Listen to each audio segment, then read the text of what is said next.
जद्दी अफराद हद से तजावुज़ करने वाले नहीं होते। ये अमूमन दुबले पतले होते हैं। आपे के अपने बुर्ज ज़ोहल और प्लूटो की मौजूदगी भी दुबलेपन को बढ़ावा दे रही है। ताहम अगर आपको वज़न घटाने की ज़रूरत है तो इस माह की 21 तारीख को सूरज के आपके अपने बुर्ज में आ जाने के बाद ऐसा करने का बेहतरीन वक्त होगा। सैयारों की गाल कुव्वत इस वक्त आपके ज़ायचे के मशरक़ी यानी आपकी अपनी ज़ात से ताल्लुक़ रखने वाले हिस्से में मौजूद है। आपकी शख्सी आज़ादी शबाब पर है। ये अपनी मर्जी चलाने का वक्त है। बस इतना ख्याल रखिए कि आपकी मर्जी में किसी का बेड़ा गर्क होने के इम्कानात पोशीदा ना हो। दूसरों को साथ लेकर चलना अच्छी बात है, लेकिन अगर आप इतना तकल्लुफ़ ना भी करें तो कुछ ख़ास हर्जीम नहीं होगा।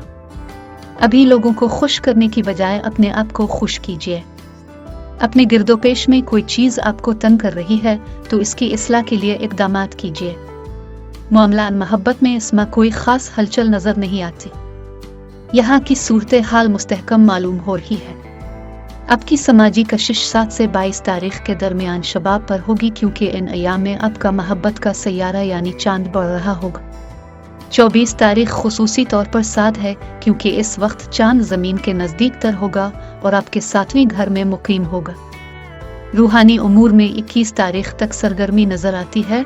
इस हवाले से गुज़िश्ता माह की गुफ्तगू पर एक नज़र और डाल लीजिए। सेहत गुज़िश्ता माह के मुकाबले में बहुत बेहतर नज़र आती है। रूहानी इलाज मुआवजा 13 तारीख के बाद खुसूसी तौर पर मुफीद साबित होगा। जिस्मानी निज़ाम की तत्हीर के मामूलात 13 तारीख से पहले अंजाम दे लेना होगा। बड़ी आंत, मसाने और आज़ाए तवालिदु तनासुल को ज़्यादा तवज्जो की ज़रूरत होगी। जिनसी सरगर्मी में एतदाल मलहूज़न खातिर रहे।